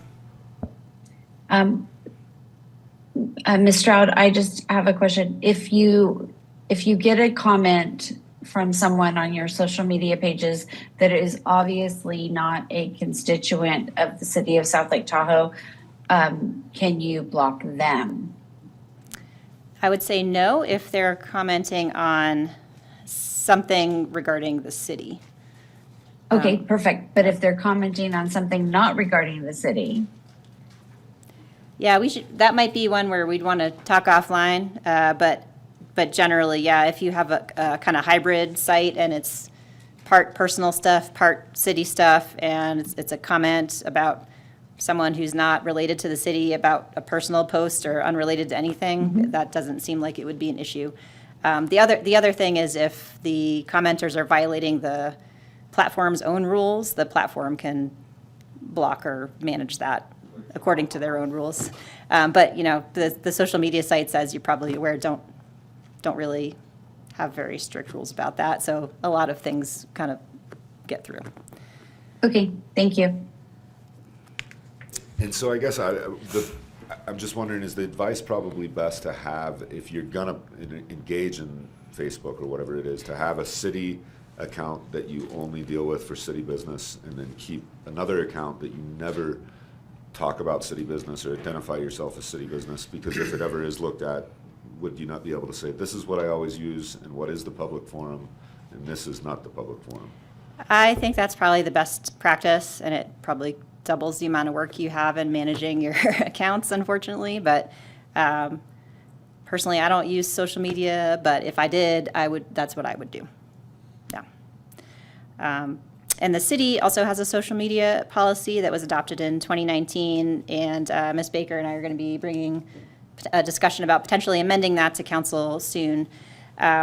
But it does say that council members and other boards and commission members aren't supposed to comment or repost on items from the city's official social media account. So the change that we're discussing that was requested to be brought back to council has to do with making it a little less stringent, because right now it's a little more strict than the Brown Act is, and we are going to be talking about making it have the same rule.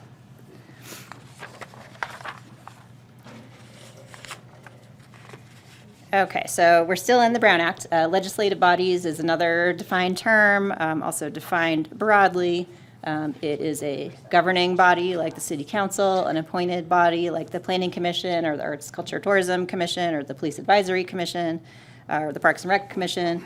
Or it could be a standing committee, and we've talked about that a little bit, though we don't really have standing committees here. So a standing committee would have continuing subject matter jurisdiction or a meeting schedule fixed by ordinance or resolution. So we do ad hoc committees here that aren't subject to the Brown Act, that have a fixed purpose and a fixed time that they are in place. Also, governing boards of private organizations can be subject to the Brown Act if they're either created by City Council to exercise delegated authority of the city, or if they receive city funding and their governing board includes members of city council. So that's also one to be aware of. An example of our ad hoc committees would be the housing subcommittee that we made when we were working on the housing element of 2 members of the city council and 2 members of the planning commission to help with that project. Closed session. So closed session is one of those exceptions that is narrowly construed to the Brown Act. So there are specific reasons in the Brown Act that we have permission to go into closed session where we meet here without the public being included in our discussion. Things where it would actually hurt the public interest if we were discussing them publicly. Things like real estate negotiations. We don't want the other side to know like what we're willing to pay for acquiring a property. That would hurt the city's interest. Pending or threatens litigation, we sometimes have a need to talk about that in closed session, to talk about strategy or other aspects of the case. Initiation of litigation, when the city is thinking about bringing a lawsuit against somebody, we might not want to be talking about that in public to give them a heads up of what we're doing. Personnel issues, usually that would be hiring, discipline, or firing of the 2 employees that you have under the city council's direct authority, which would be myself and the city manager. And labor negotiations, which are negotiations with our employee bargaining units. So those are kind of the most common ones that come up. There's some other exceptions that aren't used as often. But closed session discussions are confidential, and then for transparency, we are required to report certain actions out taken in closed session and open session with the vote tally of how council voted. And the Planning Commission and other boards and commissions don't usually have reason to go into closed session. I'm not saying it could never happen, but it doesn't happen very much at all. So usually this is a city council thing. Just a question I'm curious about, does the closed session record ever become open to the public and after everybody maybe has, I don't know, I know that other classified documents do come available to the public at some point. Certain aspects of closed session might, like a settlement agreement, once it is finalized as a public document, for example, something that might have been discussed in closed session. But I do keep confidential minutes from closed session that would never become public unless city council voted to make them public on a particular matter. So city council, city acting through city council holds the attorney-client privilege and the privilege of closed session. So to disclose something out of there, council would have to vote to do that. So that was actually a great segue to this slide. Confidential information from closed session can't be disclosed. So that is communications made in closed session that are specifically related to the basis for us having that closed meeting. Okay. Closed session reporting, again, we sometimes need to report out the action and the vote. The statute has specific reporting language that we're supposed to use in certain circumstances. So for real estate negotiations, we report out once there's a final agreement to acquire or dispose of a property, for example, or a lease. For pending litigation, we report out when there's a vote by council to defend a lawsuit, to file an appeal, or to file a friend of the court brief. For settlement agreements, we are required to report out the vote only when the city is the last party to sign the agreement. So normally, we're not the last party to sign, but per the requirements of our financial auditor, I do report out settlements once they're finalized and have been signed by everybody at a subsequent city council meeting.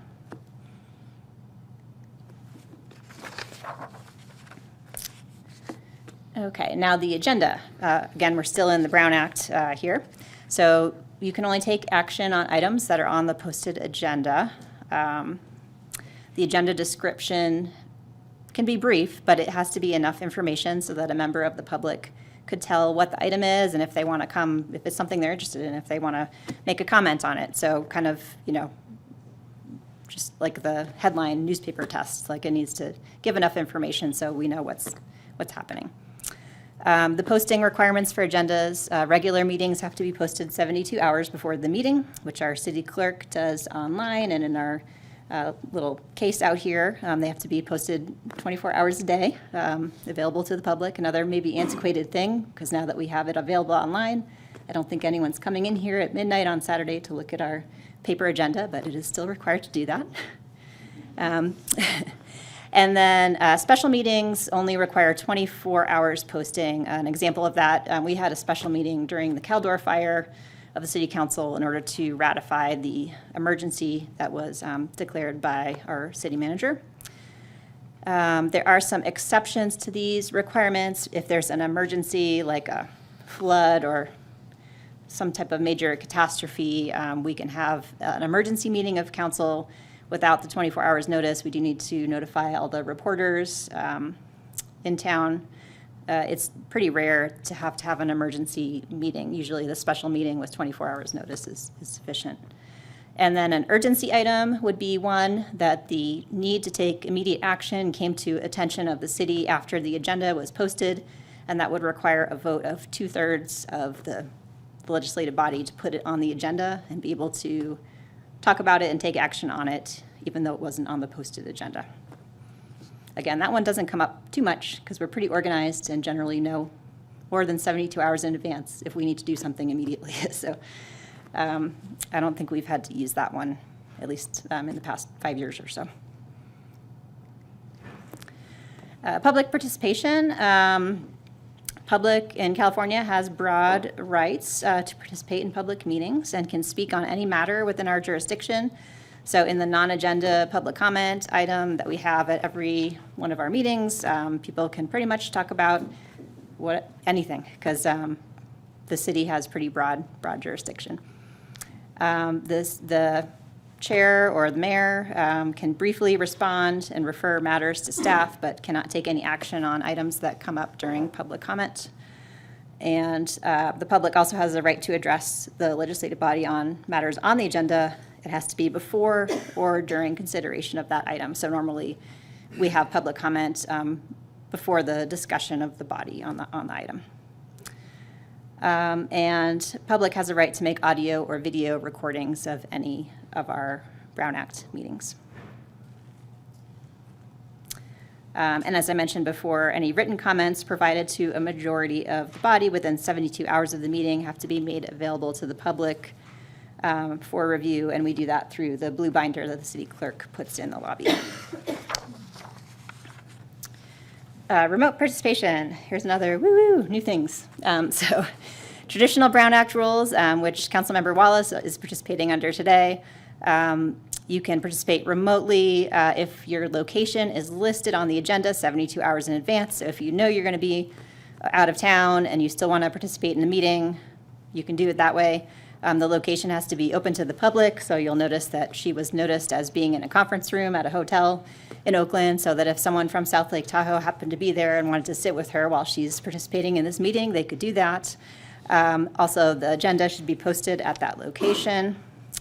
And a quorum of the body has to be participating from within city limits. I got a question. Yeah. So, if I was driving, I couldn't do a Zoom meeting? Not under the traditional Brown Act rules, because you wouldn't be able to, you'd have to have members of the public riding in your cars Yeah. with you potentially. But you could potentially under these next ones I'm about to talk about. So this is new as of January 1st from Assembly Bill 2449, and it was intended, I think, to make this a little less cumbersome or more flexible for people. I'm not sure that has been achieved, although we did have Councilmember Friedrich try it out when he was in Iowa a few weeks ago, and it seemed to work okay. So if you have special reasons that you are out of town and not able to be here in person, you can use these new rules. So that for a just cause, you have to be caregiving an immediate family member, have a contagious illness or a disability that keeps you from participating in person, or you could be traveling for city business. And for the emergency reasons, it would be like a personal emergency. So just being on vacation or something wouldn't be reasons to use these new rules. But the way that it is more flexible, a little bit, is you don't have to post the agenda at the location. You don't have to post the location on the meeting agenda. And you can make the decision up to the beginning of the meeting if you're going to participate remotely instead of having to do it 72 hours in advance. For the Just Cause, you can just do it for up to 2 meetings a year. You don't have to have special permission from anybody, but it is, again, limited to 2 meetings per year.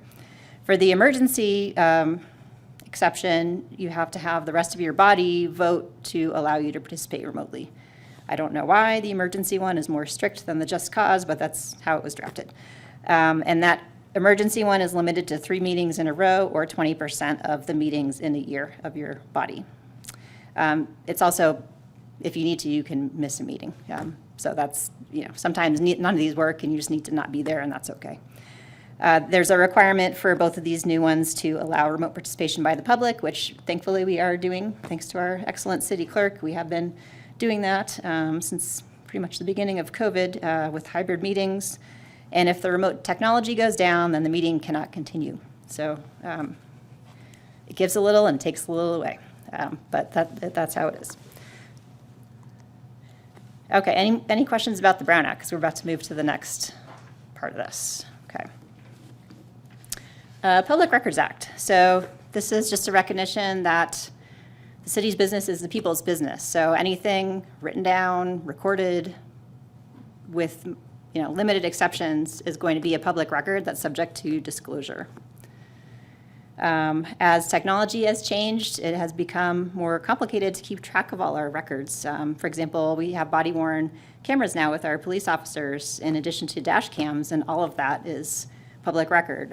Sometimes needs to be redacted for privacy issues or what have you, which can also be very time-consuming. So the data storage needs and the redaction challenges are real. And then also emails, texts, and other voicemails and things on personal accounts could be public records if they are related to city business. So again, this is an area where I think the best practice is to try to keep things separate. So it's a pain, but most of us have 2 phones, a personal and a city phone.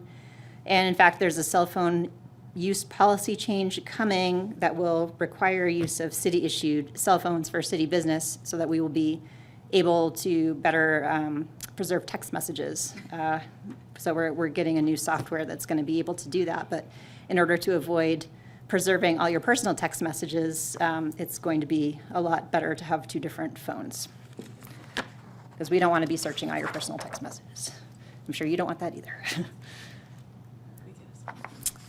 Okay. Matt, how will Yeah. that work if somebody has your personal phone and they text you something of city business, but you didn't respond to them? All of a sudden, your whole cell phone is going to be open to that because they interacted to you? That we can't really control, but how we have done it in the past, which is I think the best practice after the 2017 San Jose case, which is what brought all our personal accounts into the Public Records Act,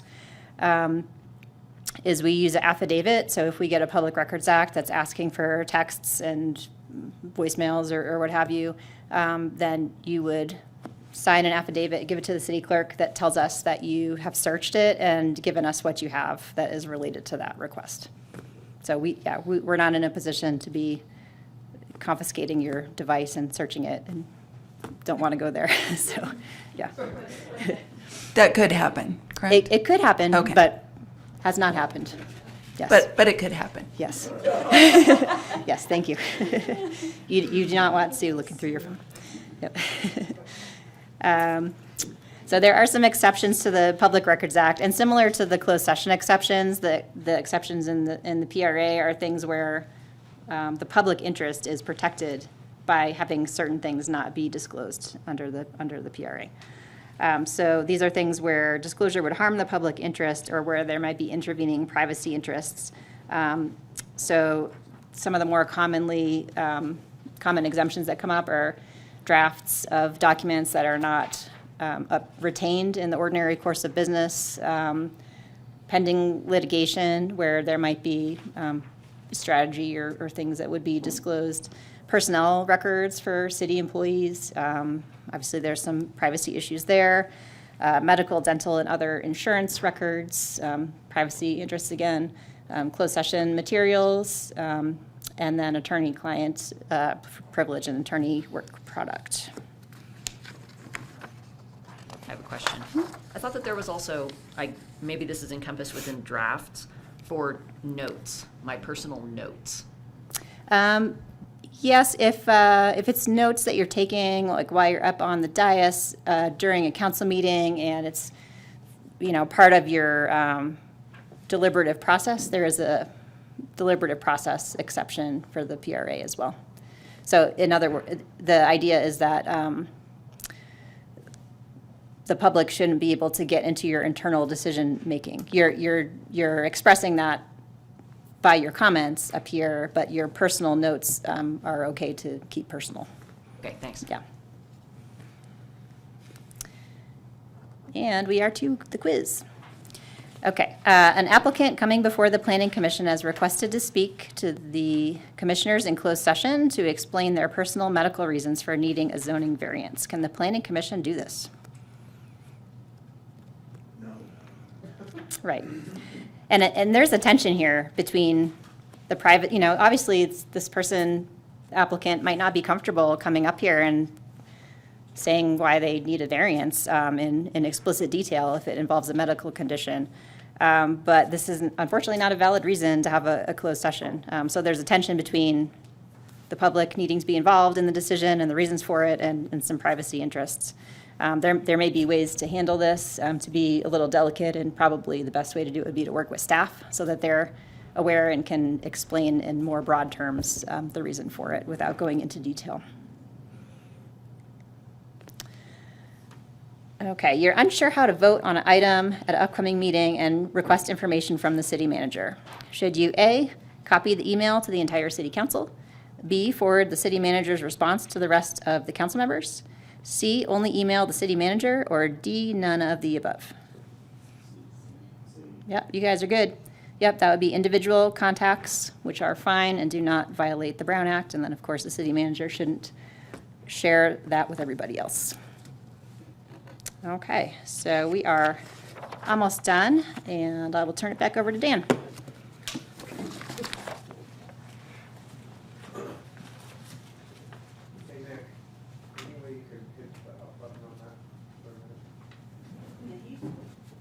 Just 1 degree.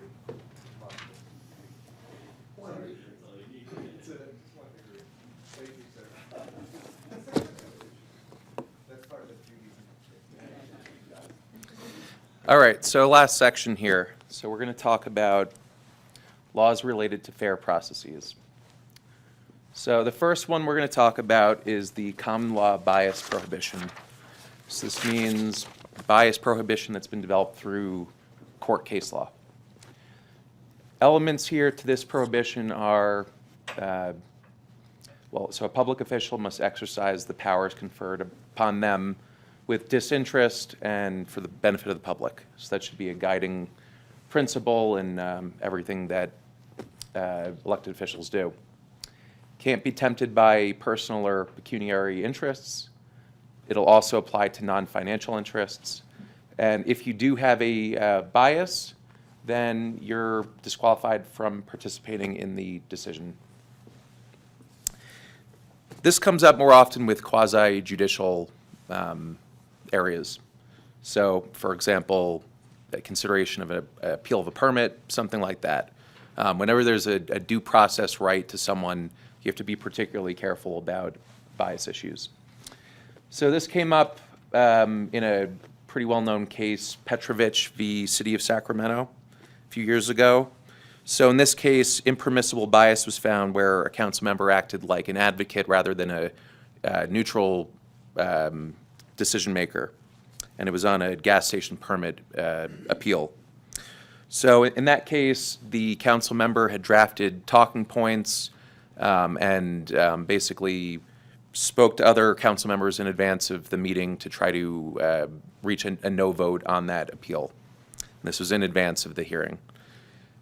So the court in that case clarified that the standard is either actual bias or an unacceptable probability of bias. So if either of those are in play, it's going to be problematic. And the outcome of that one was that the vote was invalidated that was taken, so it can have serious effects on the work of the council and the commission. So be mindful that you want to go into the any public meeting or consideration of anything and, use that process rather than work in advance outside the scope of the public meeting. Question. So was the issue there the communication or the earlier bias against gas stations? The court raised a couple things. So it raised the earlier communications. So in that case, one of the council members had spoken to the mayor in advance, basically said he thinks he has enough no votes to kill the permit, basically, and also provided, basically coached the mayor on how to prosecute the appeal to reach that no vote. So communications and not acting as a neutral decision maker but an advocate, that all sort of played into it, plus developing the talking points. So that led to the outcome in that case, at least. So another example would be if an elected official writes an op-ed on an issue and then it comes before them later on. You have to be very mindful that that could result in a later vote being invalidated, because it could show that you're not acting as a neutral decision maker, but basically you went into it with your mind made up for the vote.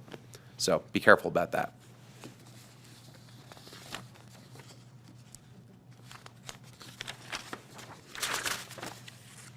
Next, we're going to talk about due process requirements.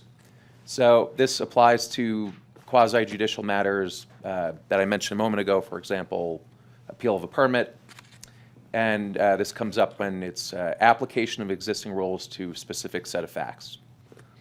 So where that exists, there's going to be procedural due process, and that'll include notice and an opportunity to be heard by a fair and impartial decision maker. So it's essentially like a court proceeding with the deliberative body acting as the decision maker. So that'll be actual fairness or the appearance of fairness. So it's a broad standard.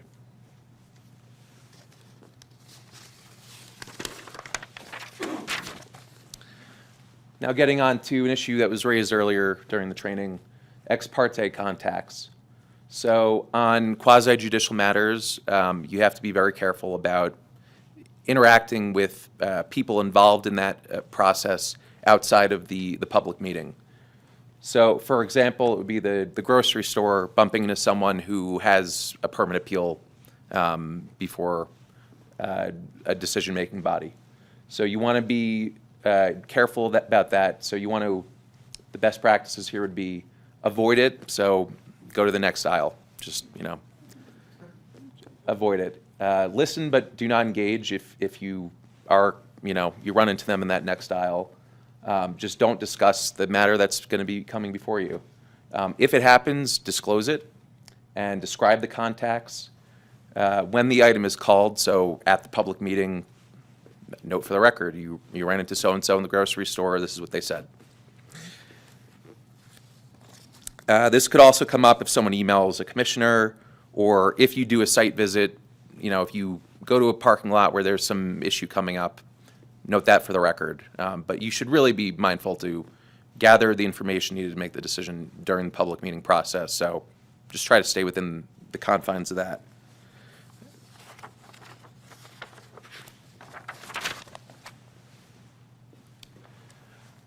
Next up, we've got the doctrine of incompatible offices. And this is codified in the government code now. So elements of this are that a person may not hold two public offices simultaneously if there's a potential for overlap of the functions or responsibilities of the office. And the outcome would be, if you did have two of those, would be forfeiture of the first office that you held. This is the common law doctrine, and it can be overridden by statutes in specific circumstances as they might come up. Now, some of you might be wondering, there is a carve-out here for South Lake Tahoe specifically.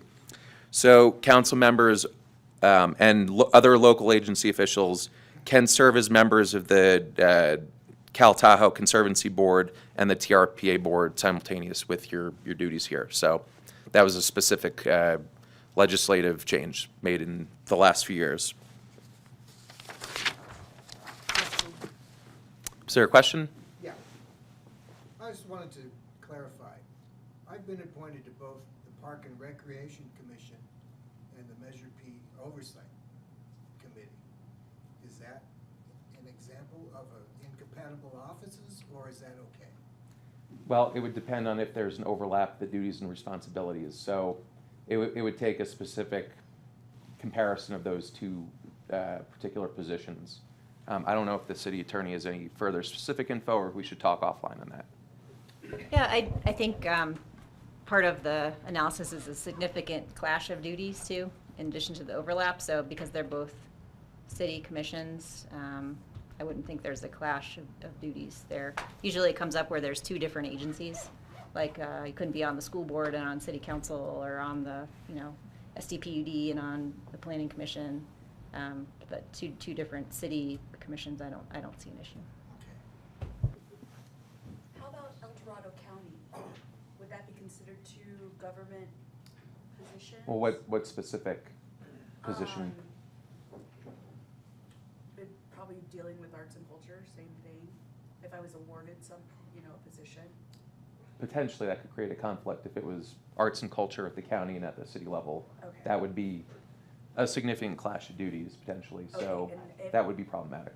And then that would immediately forfeit the first position? Well, under the common law, so again, this is under basically court case law created doctrine. There could be statutes for the specific subject matter you're talking about. Okay. I'm not aware of them off the top of my head, but feel free to reach out to our office. But yes, it would result under this doctrine of forfeiture of the first office. But you could always, decide if you found out after the fact, you could not take the second position. So, this would be if you didn't act. And one other point on that is this applies to generally elected and appointed official positions. So it doesn't apply to everything. So like being an employee of one agency and an elected official or an appointed official on another one isn't necessarily a problem. Okay, thank you. One question. I'm on the, obviously a planning commissioner, but I'm also on the Board of Appeal, Building Board of Appeals. Is there anything I need to be concerned about in relation to this? Was that another city? No, the city, same here. That's a good question. Again, I think it would come down to the specific duties with those positions that we'd probably want to look into a little bit further. As they came forward. Well, maybe we should discuss that offline, and we could look at those positions and clarify for you. But the general rule would be, if there's a significant clash of duties, so if you're dealing with the same subject matter and closely connected topics, then that potentially could be a significant clash of duties and could be problematic under this doctrine. And that's actually one that I had looked at because Chair Natalia had also had both positions at one time a few years ago, and there isn't really overlapping jurisdiction between the Building Board of Appeals and the Planning Commission. If there was a particular item that was going to both, that could create a problem, but that hasn't been the case. Thank you. All right, moving on. So now we have this additional issue of incompatible activities. So agency officers and employees shall not engage in any employment or other activities for compensation which is incompatible with their duties. Now this applies if the local agency has adopted a statement of compatible activities. And in the case of South Lake Tahoe, we have adopted that. So the city's statement of incompatible activities states, persons in the public service shall not engage in any outside employment which involves the performance by them of any work which will come before them as officers. So that's going to be applied to all of you.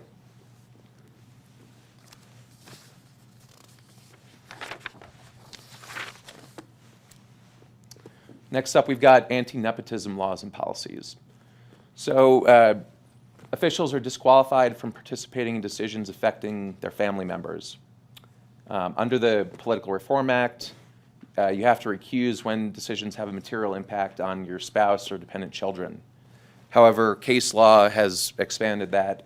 Common law bias will require recusal in many other cases as well. So it'll be fact specific. So if you're, someone in your family, if your third cousin comes up in something, let us know and we'll tell you if it's close enough of a relation to be an issue. Also, jurisdictions can have their own policies that limit participation in matters affecting family members, and the city does have its own anti-nepotism policy. And this states, no person shall be appointed as city manager, city attorney, or city commissioner where such person's relatives already hold a position on the city council. Where a person is elected to city council and that person's relatives already serve an elected position, neither should be required to resign from their position. No person shall be appointed to a city commission where such person's relative already serves in an elected position. And then finally, all persons elected and appointed should submit a relative notification form to HR within 30 days of becoming a relative of another city employee, appointed position, or elected position. So if someone in your family gets married and there's a connection to another city position, let us know within 30 days.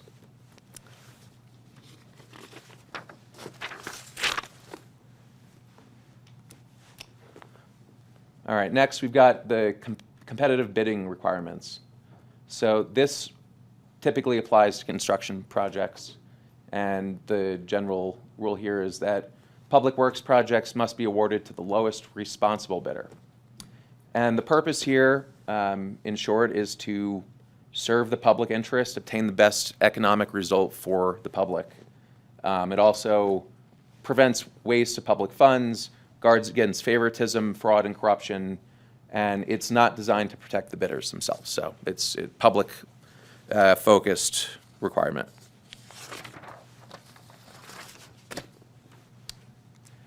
And now our last couple quiz questions. So number 7, a planning commissioner writes a letter to the editor that is published in South Tahoe Now in support of an affordable housing project. 3 months later, that project comes before the Planning Commission for approval. Question is, should the commissioner recuse himself? Yes. And that is correct. And that's because you're acting in a quasi-judicial role. Goes back to what we talked about earlier with the examples for that. So be mindful that if you're speaking publicly in advance of a quasi-judicial process, it can require recusal. So keep that in mind.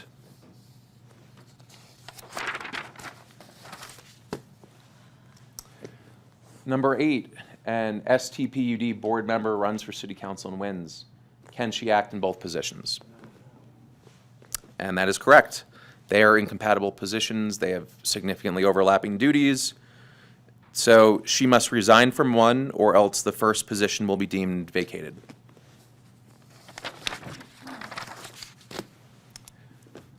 And that's it. Any questions? Mayor Cregan. I have a question.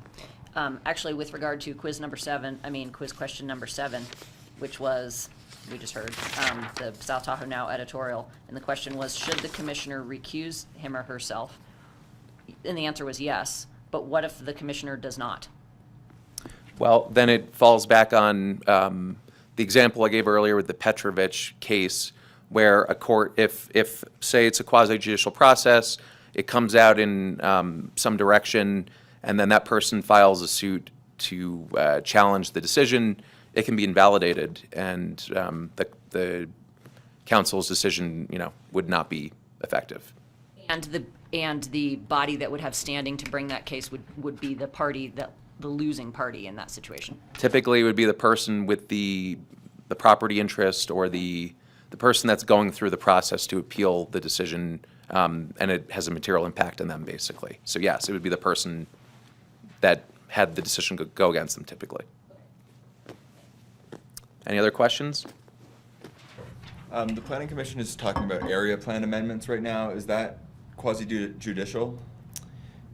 No, I would say no. So That's therefore not. we can have a public stance on on initiatives in that? Well, you should be mindful that the bias prohibition can extend beyond the quasi-judicial process. It typically is, most in play there. However, there could be stuff outside of the quasi-judicial process where bias could come up and someone could challenge the commission's decision-making in other ways. It's probably less likely, but it could still happen. So we should be mindful that anytime you're writing an op-ed about anything that comes before the commission.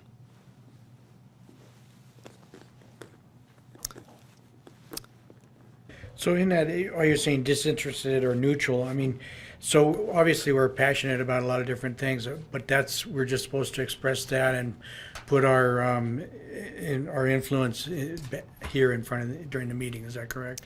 That's the safest way to do it, is to use the process you have, use the commission meetings to express your opinions and to achieve the goals of the commission, and to do you have to do within the confines of the public meeting. Anytime you're speaking outside of it, there are different scales of risk, but it certainly could come up later. If you spoke about something, basically anytime you're showing that you made up your decision before the body is deciding, could potentially be problematic. Yeah, Dan said this, but I just want to hit on it a little more, that for legislative actions, the risk is pretty low. So, and obviously, you all were elected or appointed because you have various opinions about things, and that's well known. So it's not intended to be a muzzle. You can share your opinions on legislative items with a fair degree of confidence that it's not going to be an issue.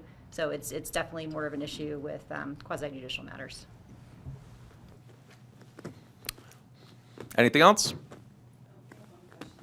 Nope. Hi, does the lowest bidder apply to RFP in considerations to arts and culture as well? If, like, let's say we're, the city's requesting proposals for a mural, for instance, is that lowest bidder qualifier also signifying, or is that not the same case? I'll wanna ask take the that one? city attorney to jump in on that one. I don't Yeah. know that specific role off the top of my head. So the lowest bidder applies to public works projects, which are like construction or repair type projects for sure under state law. And then under the city's purchasing policies and financial policies, we can award other kinds of contracts like the one you're talking about on a best value basis. And obviously when you're talking about a piece of art, it's going to have somewhat of subjective criteria. The Arts, Culture, Tourism Commission is appointed partially because you guys all have expertise in that, so it does not have to be a low bidder situation. Thank you. All right. Thank you, guys.